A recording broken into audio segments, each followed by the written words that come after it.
Usapang ex? Game, una ka. Ayoko, una ka. Sige, pinagpalit niya ako eh. Siyempre masakit. Umasa ako eh. Pero hindi rin pala ang pipiliin niya sa bandang huli. Parang domino pala no?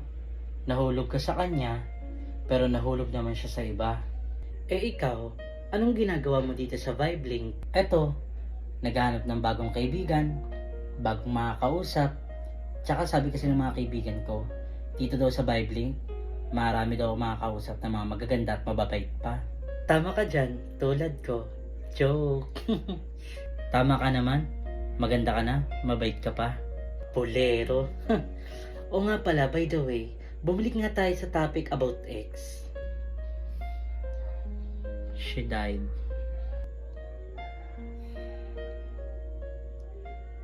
I'm sorry.